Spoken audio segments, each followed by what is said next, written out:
Hello friends, welcome to my channel study loop. तो आज के सेशन में हम लोग डिस्कस करने वाले हैं बिहार दरोगा का एडुटेरिया का प्रैक्टिस सेट, जो कि प्रैक्टिस सेट नंबर 4 है। तो यह जो है बिहार दरोगा के लिए एडुटेरिया का एक वॉल्यूम 1 बुक निकला है, जिसमें आपको टोटल 15 मॉडल प्रैक्टिस सेट दिए गए हैं।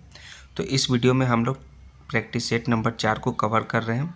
तो इससे पहले हम लोग 1, 2 और 3 प्रैक्टिस सेट को जो है अलग अलग वीडियो में कवर कर चुके हैं। तो आप हमारे चैनल को विजिट कीजिए और वहाँ से आप एडुटेरिया का जो है बिहार दरोगा का एक प्लेलिस्ट बना हुआ है, वहाँ से आप सभी वीडियो को प्राप्त कर सकते हैं दोस्तों। तो अगर आप लोगों ने चैनल को सब्सक्राइब नहीं किया है तो प्लीज़ दोस्तों चैनल को सब्सक्राइब कर दीजिए, क्योंकि यह एडुटेरिया पब्लिकेशन का जो बिहार दरोगा का प्रारंभिक परीक्षा 2025 के लिए बहुत ही उपयोगी बुक निकला हुआ है। तो यह जो सभी मॉडल प्रैक्टिस सेट जो हैं 15 हो, वो आपके पूर्णतः जो है परीक्षा पद्धति पर आधारित है। इसमें जो आपके प्रश्न पूछे जाएंगे, टोटल 100 प्रश्न पूछे जाएंगे हर एक प्रैक्टिस सेट में, और आपका नंबर जो होगा, अंक होगा, कुल 200 अंक होगा। यानी हर एक प्रश्न जो है आपके 2 अंक के पूछे जाएंगे, और समय की अवधि जो है आपका 2 घंटे है, ये भी आप याद रखिएगा। तो चलिए, यह 100 प्रश्नों वाला प्रैक्टिस सेट जो है एडुटेरिया का बिहार दरोगा का स्टार्ट होता है। तो यह जो है बिहार दरोगा, जैसा कि हमने बताया, प्रैक्टिस सेट नंबर 4 को कवर करने वाले हैं, और 100 क्वेश्चन है और मार्क्स टोटल 200 है, और टाइम ड्यूरेशन 2 आवर्स है, ये सभी दिया हुआ है। तो प्रैक्टिस सेट नंबर 4 स्टार्ट होता है आपका पहला प्रश्न से, कि पहला प्रश्न यही है कि निम्नलिखित में से कौन सा सही सुमेलित नहीं है। एक तरफ आपका राजवंश का नाम दिया गया है और दूसरी तरफ राजधानी की नाम दिया गया है। तो बताइए कौन सा सही सुमेलित नहीं है दोस्तों, कौन सा राजवंश का जो है राजधानी सही नहीं है। फटाफट कमेंट में आपको आंसर देना है। तो चोल वंश, उसकी राजधानी जो तंजौर है, ये आपका सही है। राष्ट्रकूट वंश की जो है राजधानी मान्यखेत है, ये भी आपका सही दिया हुआ है। पाल वंश की राजधानी मुंगेर है, ये भी सही दिया हुआ है। लेकिन जो पल्लव वंश की राजधानी है वो राजगिरी नहीं है दोस्तों। पल्लव वंश की राजधानी कहाँ थी? कांचीपुरम थी दोस्तों। सो कांचीपुरम इसका जो राइट आंसर हो जाएगा, कांचीपुरम। तो ऑप्शन नंबर वो आपका डी करेक्ट आंसर है, जो कि सही सुमेलित नहीं है। पल्लव वंश की राजधानी राजगिरी नहीं है, कांचीपुरम है। दूसरा नंबर प्रश्न है कि प्राचीन कालीन स्मृतियों में सबसे पहले किस स्मृति की रचना की गई थी? तो सबसे पहले जो है प्राचीन कालीन में मनु स्मृति की रचना की गई थी दोस्तों। मनु स्मृति, यानी कि ऑप्शन नंबर ए इसका करेक्ट आंसर हो जाएगा। और इसकी रचना कब हुआ था दोस्तों? इसका रचना हुआ था 200 ईसा पूर्व से 200 ईस्वी के बीच हुआ था दोस्तों। और मनु स्मृति को जो है प्राचीनतम हिंदू धर्मशास्त्र एवं कानून का ग्रंथ माना जाता है। और इस ग्रंथ का संस्कृत से अंग्रेजी में अनुवाद जो है विलियम जोन्स द्वारा हिंदू कानून को समझने के लिए किया गया था। किसके द्वारा दोस्तों? विलियम जोन्स के द्वारा। सो इसका राइट आंसर हो जाएगा मनुस्मृति, ऑप्शन नंबर ए। तीसरा नंबर है कि पूर्व मध्य काल में कन्नौज के लिए त्रिपक्षीय संघर्ष में किस दक्षिण भारतीय राज्य ने भाग लिया था? तो त्रिपक्षीय संघर्ष में जो है दक्षिण भारतीय राज्य का नाम है राष्ट्रकूट वंश ने इसमें भाग लिया था। और इस त्रिपक्षीय जो लड़ाई हुआ था दोस्तों, संघर्ष हुआ था कन्नौज में, वो उसमें किस किस ने भाग लिया था? उसमें आपका चोल, राष्ट्रकूट और चोल इसमें दोस्तों नहीं भाग लिया था, ना ही इसमें चालुक्य भाग लिया था। इसमें पाल, राष्ट्रकूट और दोस्तों गुर्जर प्रतिहार, ये 3 वंश थे जो त्रिपक्षीय संघर्ष में भाग लिए थे। तो इसका ऑप्शन नंबर डी इसका राष्ट्र हो जाएगा। राष्ट्रकूट, पाल और गुर्जर प्रतिहार, ये 3 जो है वंश जो है त्रिपक्षीय संघर्ष में भाग लिया था। चलिए, चौथा नंबर प्रश्न है आपका कि मध्यकाल में कश्मीर के किस शासक ने कश्मीर में जजिया का हटा दिया तथा गोहत्या निषेध कर दिया था? गोहत्या निषिद्ध कर दिया और जजिया कर हटा दिया। तो इसका जो राइट आंसर है वो जैनुल आबदीन है। सो ऑप्शन नंबर इसका B correct, option number C इसका करेक्ट आंसर है, जैनुल आबदीन। नेक्स्ट आपका 5वां नंबर प्रश्न कि इंडियन रिपब्लिकन आर्मी की स्थापना निम्न में से किसने किया था? तो इसकी स्थापना निम्न में से सूर्यसेन ने किया था। तो सूर्यसेन, यानी ऑप्शन नंबर इसका ए करेक्ट आंसर हो जाएगा। और इसका स्थापना जो हुआ था 1930 ईस्वी में हुआ था। कहाँ? चटगांव में हुआ था इसका स्थापना, जिसका स्थापना सूर्यसेन ने किया। चटगांव कहाँ है? बंगाल में। नेक्स्ट छठा है कि अखिल भारतीय हिंदू महासभा का पहला अधिवेशन कब हुआ था? तो इसका पहला अधिवेशन 1915 ईस्वी का हुआ था, लेकिन अप्रैल महीने में हुआ था। तो अप्रैल 1915, यानी कि ऑप्शन नंबर बी इसका करेक्ट आंसर हो जाएगा। और जो है आपका कासिम बाजार के महाराजा की अध्यक्षता में हुआ था। किसके? कासिम बाजार के महाराजा की अध्यक्षता में। 7वां नंबर प्रश्न है कि हंटर कमीशन की रिपोर्ट मुख्य रूप से किस स्तर की शिक्षा से संबंधित थे? तो यह दोस्तों प्राथमिक शिक्षा से संबंधित थी। किस स्तर से? प्राथमिक शिक्षा से। सो ऑप्शन नंबर 20 का करेक्ट आंसर हो जाएगा। और हंटर जो है आपका कमीशन जो है वो कब गठित किया गया था? यह किया गया था 1882 ईस्वी में, जो है आपका विलियम विल्सन हंटर की अध्यक्षता में आयोग का गठन किया गया था। किसका? विलियम विल्सन हंटर की अध्यक्षता में, इसलिए इसे हंटर कमीशन का नाम दिया गया। इसमें जो है प्राथमिक शिक्षा की जो है संबंधित था। किस स्तर की शिक्षा से? प्राथमिक शिक्षा के स्तर से यह संबंधित था। 8वां नंबर प्रश्न है कि उस समय जनता का उत्साह बहुत ऊंचा था, तब पीछे हटने का आदेश देना राष्ट्रीय संकट से कुछ कम नहीं था। उपरोक्त वाक्य जो है आपका कथन है कि वह किससे संबंधित है? किस आंदोलन से? तो ये उपरोक्त जो कथन है इसका संबंध जो है असहयोग आंदोलन से, नॉन कॉम्पिटिशन मूवमेंट से है दोस्तों। सो ऑप्शन नंबर 20 का करेक्ट आंसर हो जाएगा। यह कथन किसके द्वारा कहा गया था? यह कथन महात्मा गांधी के द्वारा जो है चौरा चौरी हिंसा के कारण कहा गया था, और इसके कारण जो है 12 फरवरी 1922 को जो है असहयोग आंदोलन को स्थगित करने के विरोध में सुभाष चंद्र बोस द्वारा कहा गया था। किसके द्वारा? यह सुभाष चंद्र बोस के द्वारा यह कथन कहा गया था। ये भी आप जान लीजिए, 12 फरवरी 1922 को। 9वां नंबर प्रश्न है कि निम्न में से किस स्थान से नवपाषाण युग में गर्त निवासों के अवशेष मिले हैं? तो गर्त निवासों के अवशेष जो है आपके बुर्ज होम में मिले हैं। तो बुर्ज होम यानी ऑप्शन नंबर सी इसका 9वां का करेक्ट आंसर हो जाएगा। 10वां नंबर प्रश्न है, चलिए कौन सा, कि अकबर के शासनकाल में बिहार में कितने सरकारों में विभाजित था?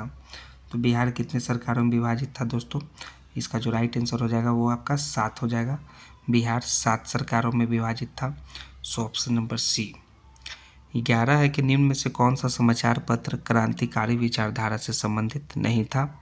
तो क्रांतिकारी विचारधारा से संध्या संबंधित था, युगांतर संबंधित था, वंदे मातरम भी संबंधित था।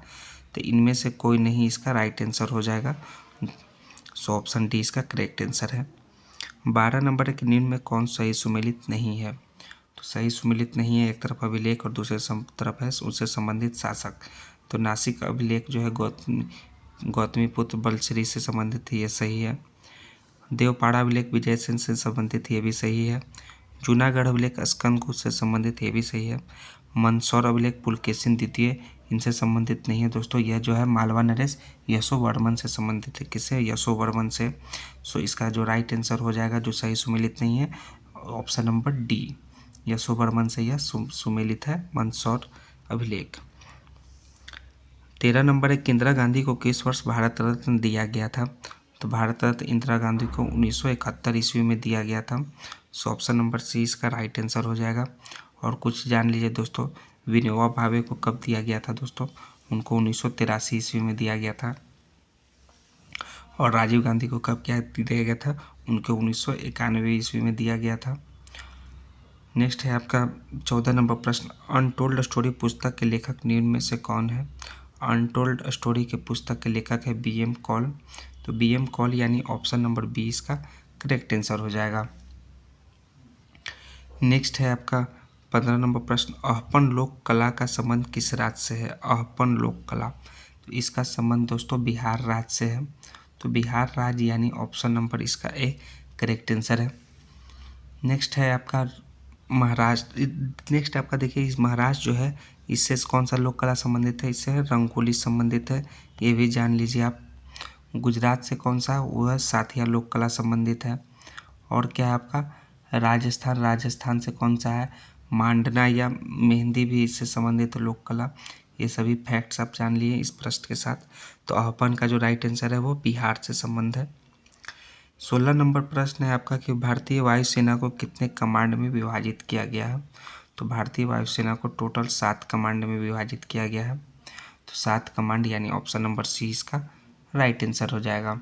और वायुसेना के प्रमुख को क्या कहा जाता है दोस्तों? कमेंट में आंसर दीजिए फटाफट। वायुसेना के जो चीफ है उनको कहा जाता है एयर चीफ मार्शल। 17 नंबर प्रश्न हो गया आपका कि नालंदा विश्वविद्यालय को किस वर्ष विश्व विरासत सूची में सम्मिलित किया गया है?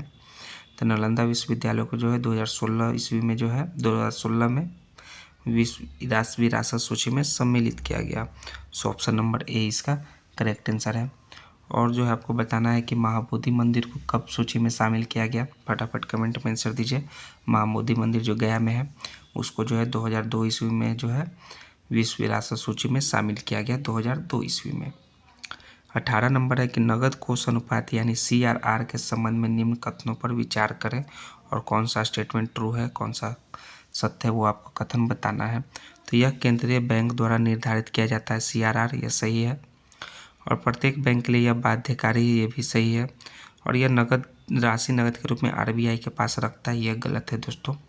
यह जो है RBI के पास नहीं रखता है। सो ऑप्शन नंबर इसका केवल 1 और 2, ऑप्शन ए इसका राइट आंसर है, जो कि सत्य कथन है। 19 नंबर है कि बजट 2024-25 के अनुसार भारत सरकार का रुपया जो है प्रति व्यक्ति प्राप्ति के लिए शीर्ष मद क्या है। रुपया प्राप्ति के लिए भारत सरकार का शीर्ष मद वो है दोस्तों आपका उधार एवं अन्य देयता। इससे जो है रुपया प्राप्ति किया जाता है भारत सरकार का। सो ऑप्शन नंबर डी इसका करेक्ट आंसर है। इससे कितना परसेंट जो है रुपया प्राप्त करता है भारत सरकार, इसे 27% करता है। और आयकर से कितना करता है वो इससे 19% करता है।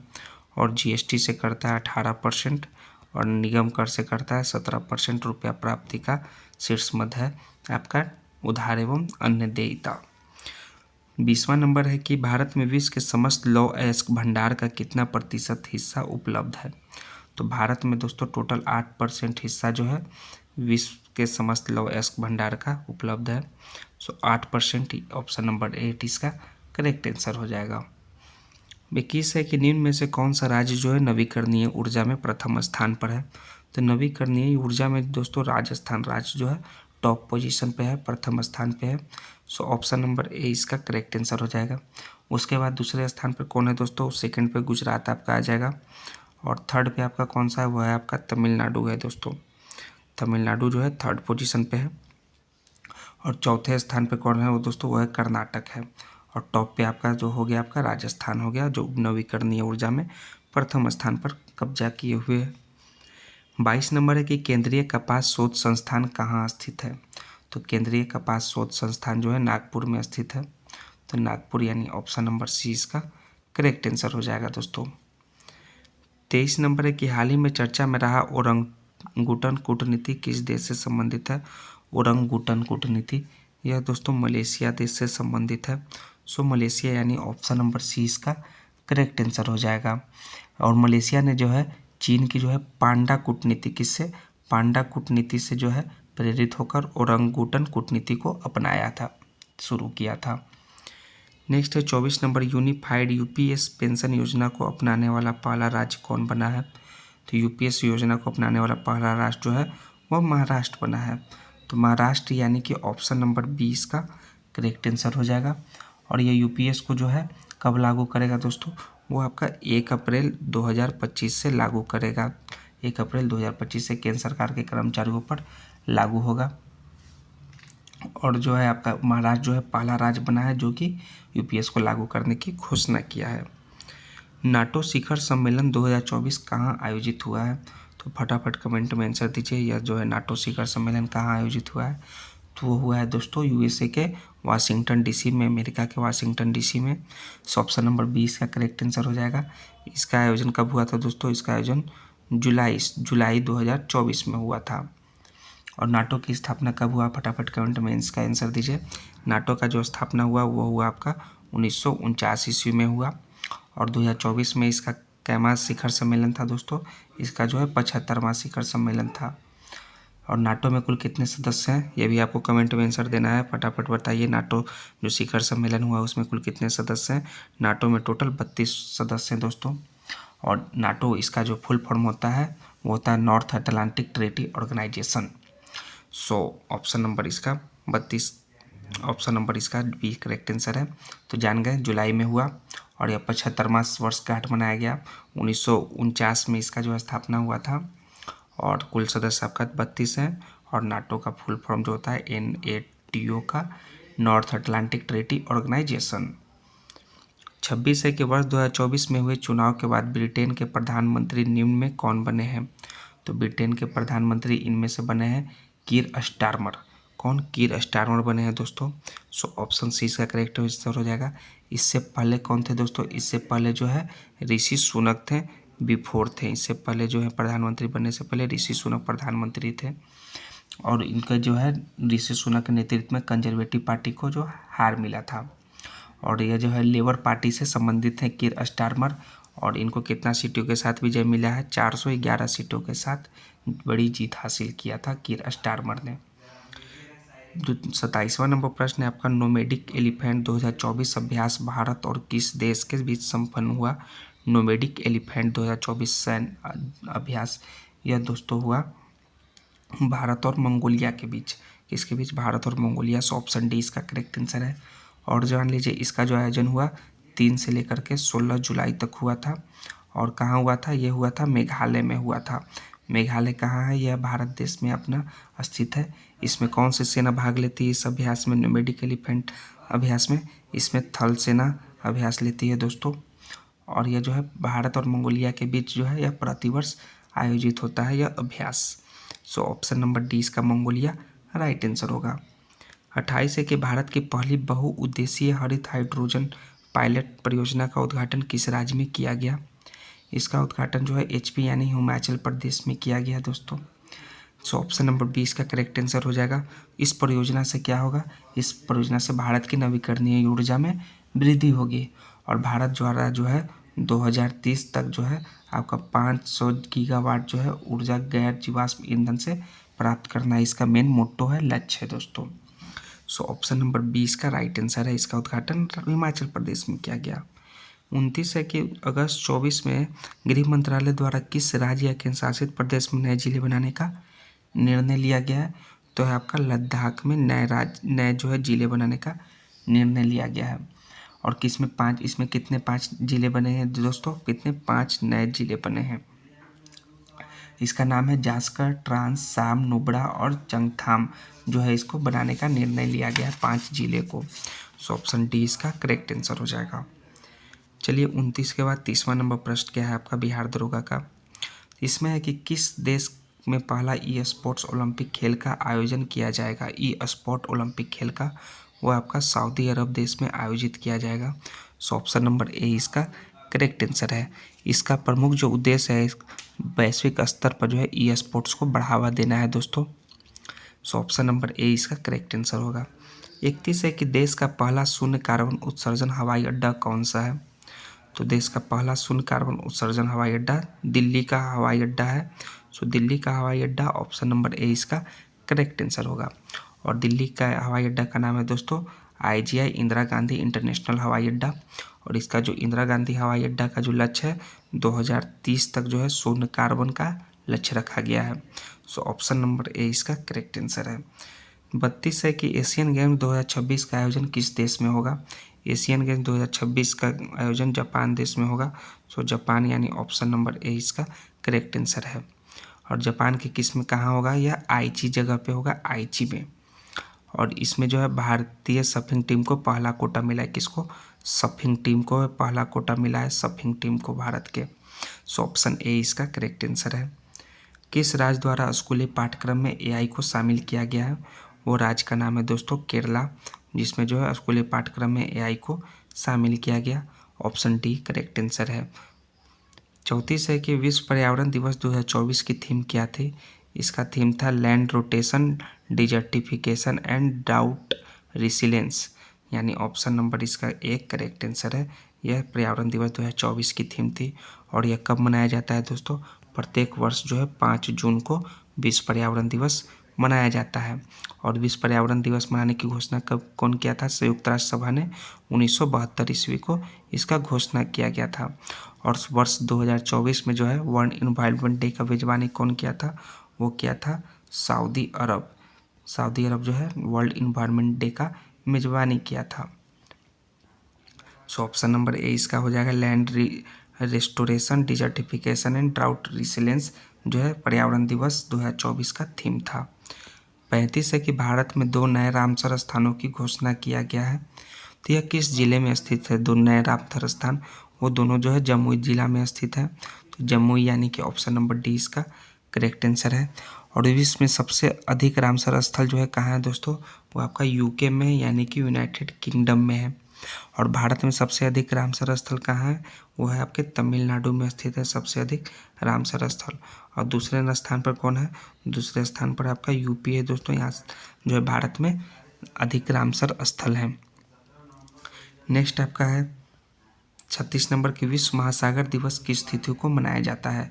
विश्व महासागर दिवस यह मनाया जाता है 8 जून को, और विश्व पर्यावरण दिवस जो है वो 5 जून को। सो ऑप्शन नंबर सी इसका 8 जून करेक्ट आंसर है।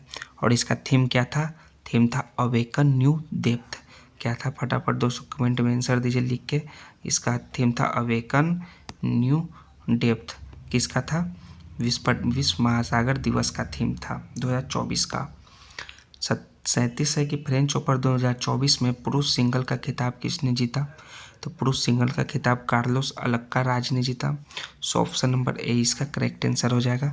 इसको किसको हराकर जीता था, वो अलेक्जेंडर जेवरेव को हराकर जीता दोस्तों। ये ऑप्शन नंबर जो सी में दिया हुआ है, इसको हराकर जो है 2024 फ्रेंच ओपन के मेन सिंगल में खिताब जीता था। और कार्लोस अल्काराज कहाँ के निवासी हैं, वो हैं स्पेनिश स्टार हैं, स्पेन के निवासी हैं। और फ्रेंच ओपन किस कोर्ट पर खेला जाता है, फ्रेंच ओपन जो है क्ले कोर्ट पर खेला जाता है। ये भी आप जान लीजिए फैक्ट, जो फ्रेंच ओपन जो है क्ले कोर्ट पर खेला जाता है। 38 है यूक्रेन शांति सम्मेलन का आयोजन 2024 में कहाँ किया गया। यूक्रेन शांति सम्मेलन का आयोजन जो है स्विट्जरलैंड में किया गया। इसका आयोजन ऑप्शन नंबर डी इसका करेक्ट आंसर होगा। यह जो है 2 दिवसीय शांति शिखर सम्मेलन हुआ, जो कि 16 जून को 2024 को यह समाप्त हुआ। 16 जून को 2 दिवसीय शांति सम्मेलन था। ग्लोबल पीस इंडेक्स 2024 में भारत का स्थान कौन सा है। तो ग्लोबल पीस इंडेक्स में भारत का स्थान है दोस्तों 116वां, 116 यानी ऑप्शन नंबर ए इसका करेक्ट आंसर है। और इसमें कितना देश शामिल है दोस्तों, इसमें 163 देश शामिल है। इसमें भारत का स्थान 116 है। और फटाफट दोस्तों कमेंट में आंसर दीजिए, ग्लोबल पीस इंडेक्स में फर्स्ट स्थान पर कौन सा है, फर्स्ट पोजीशन पर उस देश का नाम है दोस्तों आइसलैंड। यह जो है ग्लोबल पीस इंडेक्स में फर्स्ट पोजीशन पर कब्जा किए हुए है। 116 जो है भारत का रैंक है। 40 नंबर प्रश्न है, यूएन द्वारा 2025 को किस वर्ष के रूप में मनाने की घोषणा की गई। यूएन द्वारा 2025 को किस वर्ष के रूप में बनाने की घोषणा किया गया है। तो यह क्वांटम विज्ञान का वर्ष के रूप में मनाने की घोषणा किया गया है। सो ऑप्शन बी इसका करेक्ट आंसर है। हाल ही में मिशन निश्चय की शुरुआत किस राज्य के पुलिस द्वारा शुरू किया गया है। तो यह दोस्तों पंजाब पुलिस के द्वारा शुरू किया गया है मिशन निश्चय पंजाब, यानी ऑप्शन नंबर बी इसका करेक्ट आंसर हो जाएगा। इसका जो प्रमुख उद्देश्य है, पंजाब पुलिस द्वारा कि सीमा सुरक्षा बल और ग्राम रक्षा समिति के सहयोग से सीमावर्ती गांव में नशे के खिलाफ जो है कदम उठाए, इस कारण मिशन निश्चय शुरू किया है। 42 नंबर प्रश्न आपका क्या है कि हाल ही में यूएन द्वारा भूमि नायक यानी कि लैंड हीरो का सम्मान किसे दिया गया है, लैंड हीरो। तो फटाफट कमेंट में आंसर दीजिए दोस्तों, ये सभी करंट अफेयर से प्रश्न है। यह सिद्धेश्वर साकोरे को जो है भूमि नायक के रूप में उन्हें पुरस्कार दिया गया है, सिद्धेश साकोरे। ऑप्शन ए इसका करेक्ट आंसर है। तो आपको देखिए फिल इन द ब्लैंक्स, इस जगह पे आपको करेक्ट आपको वर्ड भरना है। तो the old man could not remember when he his money when he had deposit money. तो ही हैड डिपॉजिटेड, इसका option number D fill in the blanks में करेक्ट आंसर हो जाएगा। 44 है कि आपका मिसस्पेल्ड वर्ड, आपको कौन सा गलत वर्ड है आपको खोजना है। तो आपका ऑस्पिजियस जो है आपका मिसस्पेल्ड वर्ड है। सो ऑप्शन नंबर डी इसका करेक्ट आंसर है। इसका जो सही शब्द होगा दोस्तों ESOPHAGUS, इसका जो है सही वर्ड है। सो ऑप्शन नंबर डी इसका राइट आंसर है, जो कि गलत है। Choose the correct option of the following question from the option given below. Yours lovingly is written in, कौन सा लेटर में लिखा हुआ है दोस्तों, ये लिखा हुआ है दोस्तों only informal and family letter में। सो ऑप्शन नंबर इसका सी करेक्ट आंसर है। लेटर जो है मुख्यतः 2 प्रकार के होते हैं, एक होते हैं आपके फॉर्मल लेटर होते हैं, एक होते हैं आपके इनफॉर्मल लेटर होते हैं। ये 2 प्रकार होते हैं लेटर के। सो इसका ऑप्शन सी इसका correct answer only informal and family letter है। पहाड़ का परिभाषित शब्द, चलिए अब हिंदी व्याकरण से रिलेटेड प्रश्न आ गए। तो पहाड़ का परिभाषित शब्द क्या होगा, फटाफट कमेंट में आंसर दीजिए। इसका चारों में से कौन सा आंसर करेक्ट है। इसका आंसर होगा भूधर, जो है पहाड़ का परिभाषित शब्द है। सो भूधर यानी ऑप्शन नंबर डी इसका करेक्ट आंसर है। इसका और अन्य परिभाषित शब्द फटाफट कमेंट में आंसर दीजिए, कौन सा है पहाड़ का। तो इसका है दोस्तों गिरी है आपका पहाड़ का पर्यायवाची शब्द, नग है, अदरी है, ये सभी जो है आपके पहाड़ के पर्यायवाची शब्द हैं अदरी। तो चलिए गिरी, नग, अदरी, ऑप्शन डी भूधर इसका राइट आंसर हो जाएगा। जिस क्रिया का फल जो है कर्ता पर पड़ता है उसे क्या कहा जाता है? जिस क्रिया का फल कर्ता पर पड़ता है उसे अकर्मक क्रिया कहा जाता है। सो ऑप्शन नंबर बी इसका करेक्ट आंसर हो जाएगा। और जिस क्रिया का फल जो है कर्म पर पड़ता है, किस पर? कर्म पर, उसे कहा जाता है सकर्मक क्रिया, और कर्ता पर पड़ता है उसे अकर्मक क्रिया। 48 नंबर है कि निम्न में से कौन सा विकल्प जो है प्रश्नवाचक सर्वनाम का उदाहरण है? तो यह जो है कौन जो विकल्प है वो सर्वनाम का जो है उदाहरण है सर्वनाम का। सर्वनाम का प्रयोग जो है किसके स्थान पर किया जाता है? संज्ञा के स्थान पर। तो कौन जो है यह सर्वनाम प्रश्नवाचक सर्वनाम का उदाहरण है? सो ऑप्शन नंबर 20 का करेक्ट आंसर है। निम्न में से कौन सा वाक्य जो है शुद्ध है, यानी कि आपका प्योर है, यानी सत्य है, ट्रू है, वो बताना है।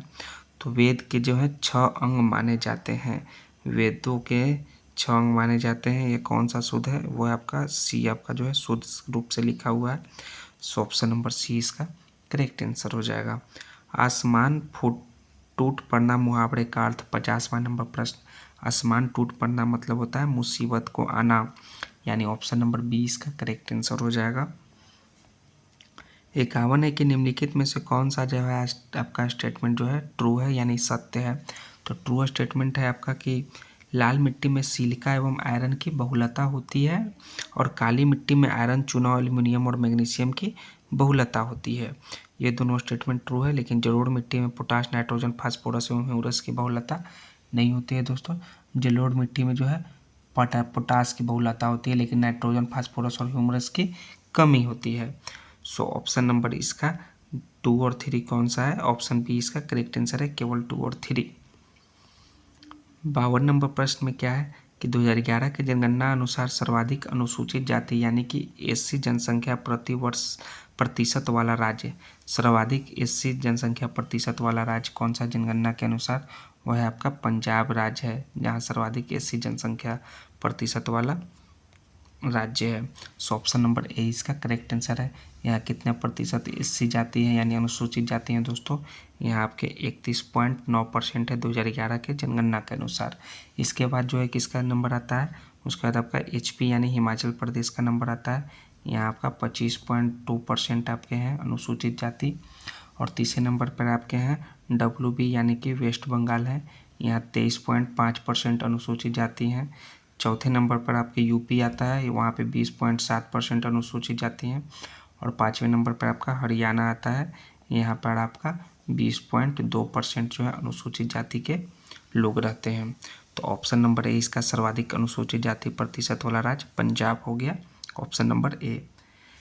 53 नंबर है निम्नलिखित में से कौन सा सही सुमेलित नहीं है? एक है जल डमरू स्थल और दूसरा तरफ है स्थिति। कौन सा जो है सही सुमेलित नहीं है? तो जिब्राल्टर जो है आपका भूमध्य सागर अटलांटिक महासागर के बीच में, ये सही है। कुक जो है तस्मान सागर और दक्षिण प्रशांत महासागर, ये भी सही है। मलका जो है जावा सागर और बंगाल की खाड़ी, ये भी सही है। डोबर जो है उत्तर सागर और प्रशांत महासागर, यह सही से नहीं है दोस्तों, ये जो है आपका गलत है। सो उत्तर डोबर जो है जल डमरूमत जो है उत्तरी सागर और को अटलांटिक महासागर से जोड़ती है, इस चलते उत्तरी सागर को प्रशांत महासागर नहीं, ये जो है अटलांटिक महासागर होगा। सो ऑप्शन नंबर इसका डी करेक्ट आंसर होगा, जो कि यह सही सुमेलित नहीं है। 54 है कि प्रत्यावर्ती मानसून या मानसून निर्वतन में सबसे अधिक वर्षा निम्न में से किस राज्य में होती है? तो प्रत्यावर्ती मानसून या मानसून निर्वतन में जो सबसे अधिक वर्षा होती है वो तमिलनाडु राज्य में होती है। सो ऑप्शन नंबर इसका बी करेक्ट आंसर हो जाएगा। 55 है कि निम्नलिखित में से कौन सा प्लेट दक्षिण अमेरिका एवं प्रशांतीय महासागरीय प्लेट के बीच स्थित है? इस प्लेट का नाम है नजका प्लेट, जो कि दक्षिण अमेरिका एवं प्रशांत महासागरीय प्लेट के बीच स्थित है। सो ऑप्शन नंबर सी इसका करेक्ट आंसर हो जाएगा। और फिजी प्लेट किसके बीच? वो है ऑस्ट्रेलिया के उत्तर पूर्व। और अरेबियन प्लेट जो है वो अरब प्रायद्वीप का अधिकतर भाग में जो है बीच स्थित है। तो चलिए नजका प्लेट ऑप्शन सी इसका करेक्ट आंसर हो गया। 56 नंबर है कि सौर मंडल के निर्माण एवं निरूपण की व्याख्या करने के लिए सर्वाधिक व्यापक रूप से स्वीकृत मॉडल कौन सा है? उस मॉडल का नाम है निहारिका परिकल्पना model. So option number B इसका करेक्ट आंसर हो जाएगा। 57 है कि एक समान केंद्र से बराबर यात्रा समय पर स्थित रेखाओं के सम्मिलन को क्या कहा जाता है? उसे कहा जाता है समकालिका रेखा। एक समान केंद्र से बराबर यात्रा समय पर स्थित रेखाओं के सम्मिलन को समकालिका रेखा कहा जाता है। सो ऑप्शन नंबर डी इसका करेक्ट आंसर हो जाएगा। 58 है कि गोदावरी नदी का अपवाह बेसिन भारत के निम्नलिखित में से किस राज्य में फैला हुआ है?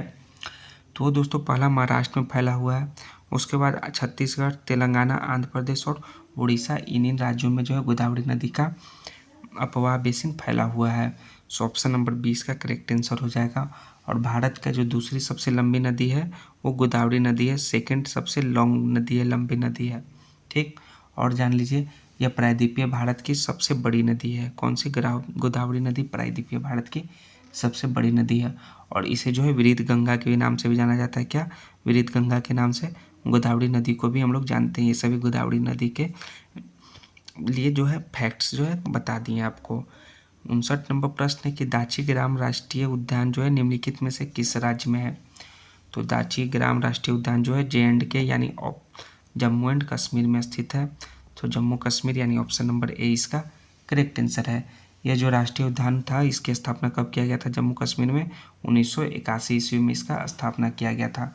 और जो है यह हंगुल हिरन और काले हिरन के कश्मीरी हिरन के लिए प्रसिद्ध है। हंगुल और कश्मीरी हिरन के लिए यह जो है राष्ट्रीय उद्यान प्रसिद्ध है दोस्तों, दाचीग्राम राष्ट्रीय उद्यान।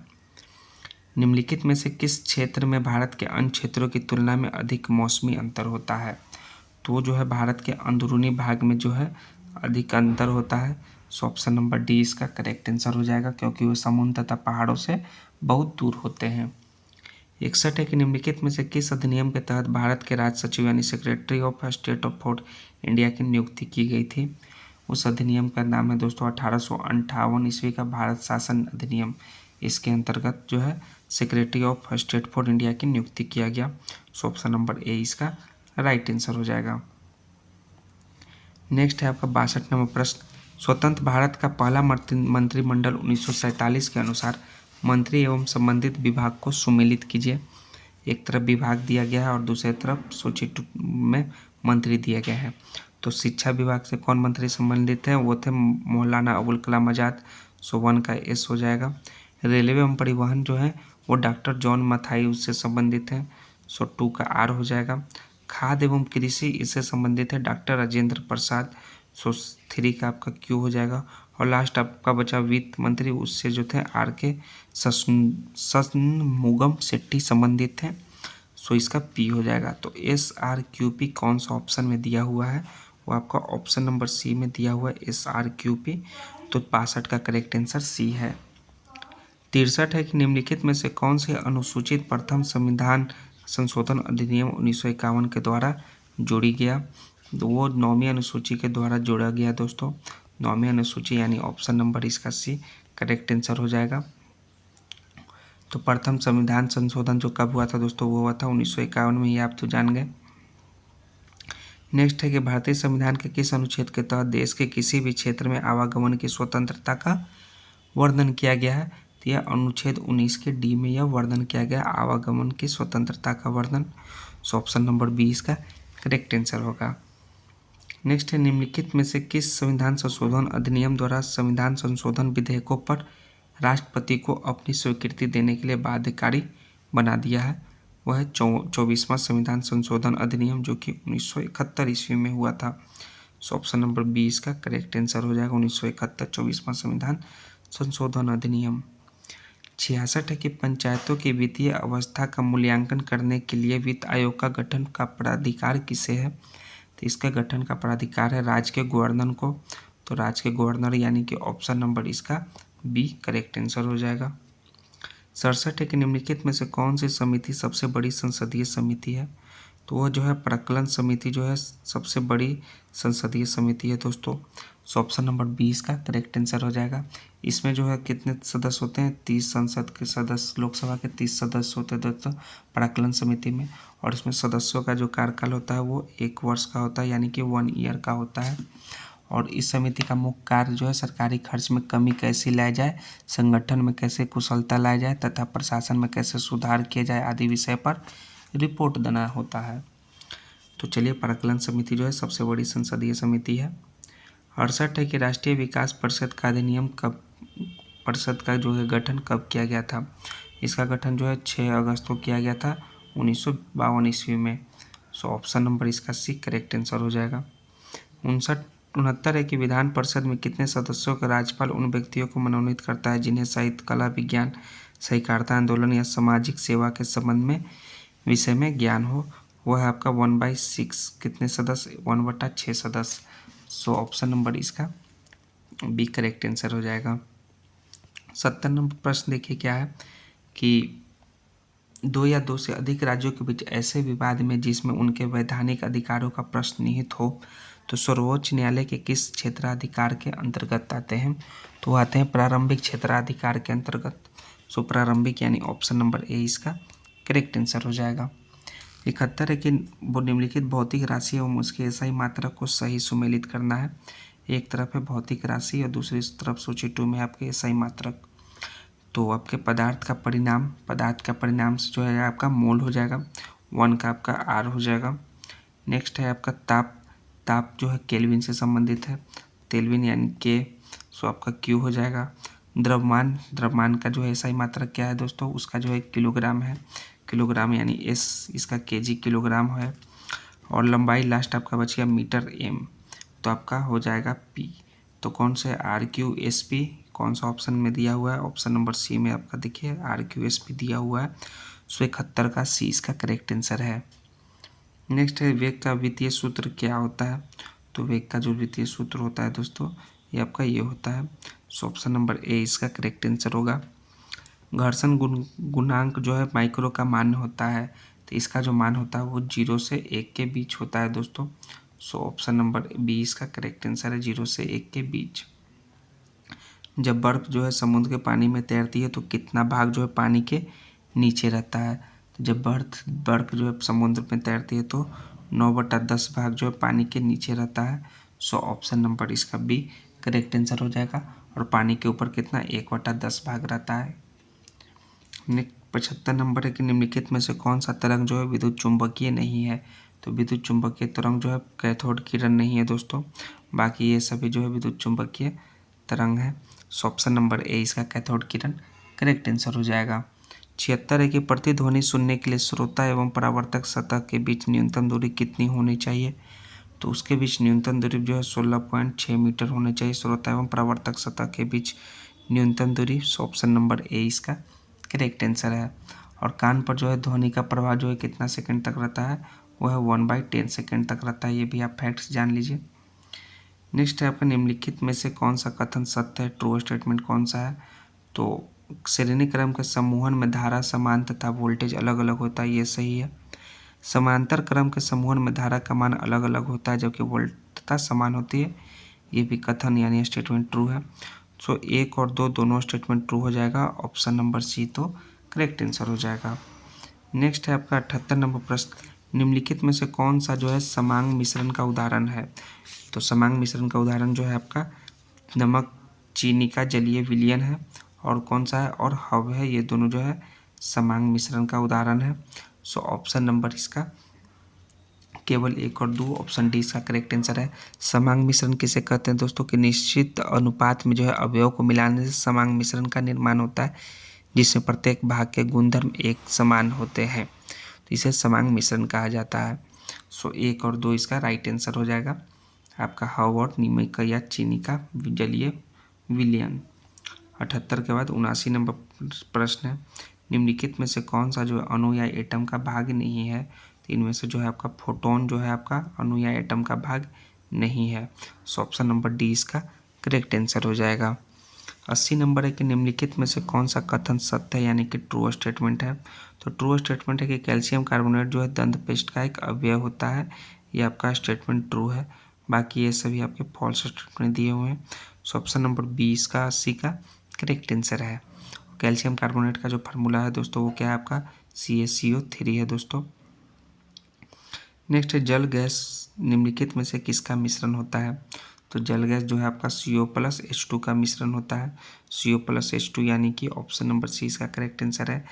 तो जल गैस जो है वाटर गैस का एक कृत्रिम गैस है, जल गैस या वाटर गैस एक कृत्रिम गैस है दोस्तों। तो जिससे जो है आपका CH3OH का निर्माण होता है। जब CO प्लस H2 कीजिएगा तो CHOH का निर्माण होगा, CH3OH का निर्माण होता है। तो 82 है कि जल में कार्बन डाइऑक्साइड प्रवाहित करने पर बना सोडा वाटर के संबंध में कौन सा कथन सत्य है। तो इस जो है अम्लीय प्रकृति का यह कथन सत्य है दोस्तों, एसिडिक नेचर का होता है। सो ऑप्शन नंबर ए इसका करेक्ट आंसर हो जाएगा। और सोडा वाटर में अधिक प्रेशर पर गैस घुला रहता है दोस्तों, किस पर, अधिक दाब पर प्रेशर पर गैस जो है घुला रहता है। बेकेलाइट निम्नलिखित में से किसके संघनन से बना है।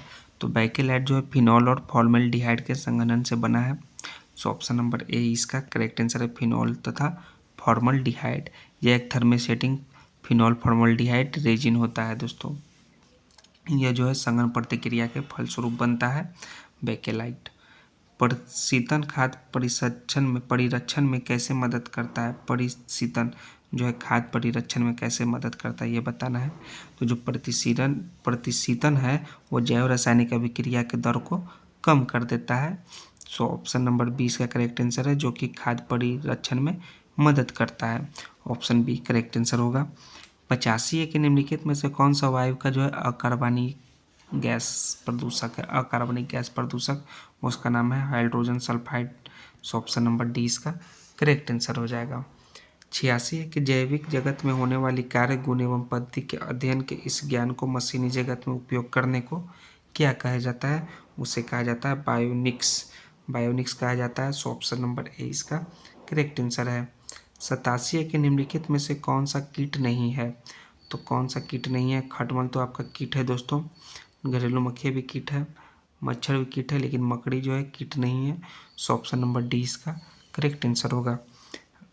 88 है कि एपीफाइट्स के वे पौधे हैं जो अन्य पौधों पर निर्भर हैं। तो एपीफाइट जो है आंतरिक अवलंबन के लिए जो है अंत पौधे पर निर्भर होते हैं एपीफाइट्स। ऑप्शन नंबर 20 का राइट आंसर है। 89 है कि कोशिका झिल्ली निम्नलिखित में से किसकी बनी होती है। तो कोशिका झिल्ली जो है आपकी प्रोटीन की भी बनी होती है और लिपिड की भी बनी होती है, इन दोनों की बनी होती है। सो ऑप्शन नंबर डी इसका बी और सी करेक्ट आंसर होगा डी। निम्नलिखित में से किसके साथ मिलाने से एजोला एक अच्छा उर्वरक प्राप्त करता है एजोला। तो जो है नील हरित शैवाल को मिलाने पर जो है एजोला एक अच्छा उर्वरकता प्राप्त करता है। सो ऑप्शन नंबर ए इसका करेक्ट आंसर हो जाएगा। 91 के निम्नलिखित में से कौन सा परिवर्तन में एंजाइम ट्रिप्सिन उत्प्रेरक का कार्य करता है। तो यह जो है आपका प्रोटीन की अमीनी अम्लों में जो है एंजाइम ट्रिप्सिन उत्प्रेरक का कार्य करता है। सो ऑप्शन नंबर सी इसका राइट आंसर है। 92 के निम्नलिखित में से कौन सा आहार मानव शरीर में नए ऊतकों की वृद्धि के लिए पोषक तत्व प्रदान करता है। उस आहार का नाम है दोस्तों पनीर। तो पनीर यानी ऑप्शन नंबर ए इसका करेक्ट आंसर होगा। 93 के निम्नलिखित में से किस विटामिन को जो है कोलिकैल्सिफेरॉल कहा जाता है। वो कहा जाता है विटामिन D3 को। तो विटामिन D3 को जो है कोलिकैल्सिफेरॉल कहते हैं। सो ऑप्शन नंबर 20 का करेक्ट आंसर है। और विटामिन D2 को क्या कहा जाता है, उसे कहा जाता है अर्गोकैल्सिफेरॉल। तो अर्गोकैल्सिफेरॉल विटामिन D2 को। और विटामिन D3 जो है वसा में घुलनशील विटामिन है जो शरीर में कैल्शियम और फास्फोरस को अवशोषित करने में मदद करता है। और विटामिन D3 की कमी से क्या होता है, मांसपेशियाँ कमज़ोर हो जाती है, पीड़ादायक और दर्दनाक हो जाती है। और विटामिन D3 का एक उच्च स्रोत कौन सा है दोस्तों, ऑरेंज जूस है। 94 है कि निम्नलिखित में से कौन सा खनिज मानव शरीर में पेशियों के संकुचन के लिए आवश्यक है। वो आपका कैल्शियम भी, लौह भी और सोडियम, ये तीनों जो है मानव शरीर में पेशियों में संकुचन के लिए आवश्यक है। सो इनमें से सभी option number D correct answer हो जाएगा। 95 के निम्नलिखित प्रति सूक्ष्मजीवी औषधियों में से कौन सी यक्ष्मा और कुष्ठ दोनों की चिकित्सा के लिए प्रयुक्त है। उसका नाम है दोस्तों एमिनोसैलिसिलिक एसिड।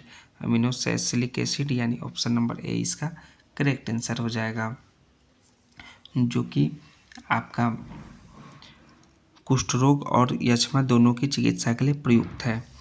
चलिए 95 नंबर तक आपके प्रश्न समाप्त हुए। 96 नंबर से आपके 100 नंबर तक जो है आपके मैथ के प्रश्न होंगे, जिसको आपको खुद से सॉल्व करना है। हम बस सिर्फ आंसर बता देंगे। यदि A अनुपात B प्लस C इतना है और C अनुपात A प्लस B इतना है तो B अनुपात C प्लस A किसके बराबर होगा। तो जिन भी दोस्तों का जो है 1:2 आंसर आएगा उनका करेक्ट आंसर हो जाएगा B/C+A 1/2 के बराबर होगा। तो ऑप्शन ए इसका राइट आंसर है। जिनका भी 1/2 आएगा वो करेक्ट आंसर होगा। एक काम को 8 पुरुष और 4 स्त्रियां 12 दिन में करते हैं, उसी काम को 8 स्त्री करे तो कितने दिन में पूरा होगा? तो फटाफट दोस्तों कमेंट में आंसर दीजिए क्या होगा। तो जो है आप तय नहीं कर सकते, दिया गए आंकड़े के आधार पर जो है पुरुष तथा स्त्री के कार्य क्षमता के बीच संबंध नहीं स्थापित किया जा सकता है, इसलिए जो है इसका अभी समय का मान ज्ञात नहीं किया जा सकता है। सो ऑप्शन नंबर डी जिनका आएगा वो करेक्ट आंसर हो जाएगा। मनोज ने 5 पैसे प्रति पेंसिल की दर से 1 दर्जन पेंसिल खरीदी, तो बताएं कि 20% लाभ प्राप्त करने के लिए एक पेंसिल को कितने में बेचना पड़ेगा। 20% लाभ प्राप्त करने के लिए दोस्तों तो उसको जो है आप 5 गुने 100 प्लस 20/100 कीजिएगा। तो इसका जिनका भी जो है 6 पैसे प्रति पेंसिल आएगा उनका राइट आंसर हो जाएगा सी, 6 पैसे प्रति पेंसिल। 99 नंबर है कि ए 80,000 रुपये लगाकर एक व्यापार शुरू किया और 3 माह के बाद 50,000 रुपये के साथ व्यापार में शामिल हो गया बी, और वर्ष के अंत में 23,500 का लाभ हुआ, तो बताएं ए का 20 हिस्सा बी से कितना अधिक होगा।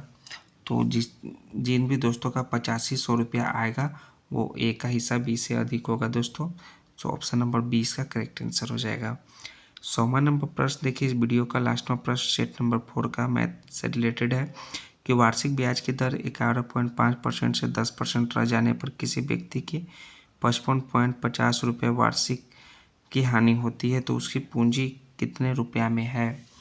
तो फटाफट दोस्तों इसको बनाइए कॉपी कलम लेकर के। 100वां प्रश्न जो है मैथ से रिलेटेड प्रश्न है भी। तो जिन भी दोस्तों का जो है 3700 रुपया आंसर आएगा, 3700 उनका करेक्ट आंसर हो जाएगा। सो ऑप्शन नंबर डी इसका 100वां का करेक्ट आंसर डी है। तो देखिए 100 प्रश्न जो है आपका समाप्त हुआ। प्रैक्टिस सेट नंबर आपका 4 का जो कि एडुटेरिया बिहार दरोगा प्रीलिम्स के लिए बहुत ही इंपॉर्टेंट है। तो अगर आप लोगों ने चैनल को अभी भी सब्सक्राइब नहीं किया तो प्लीज़ दोस्तों चैनल को सब्सक्राइब कर लीजिए, दोस्तों के बीच शेयर कर दीजिए, क्योंकि जो है एग्जाम पॉइंट ऑफ व्यू से काफ़ी इंपॉर्टेंट सभी टेस्ट सीरीज होने वाले हैं। तो चलिए हम लोग next test series set number 5 लेकर मिलते हैं नेक्स्ट वीडियो में। तब तक ले जय हिंद दोस्तों, थैंक्स दोस्तों।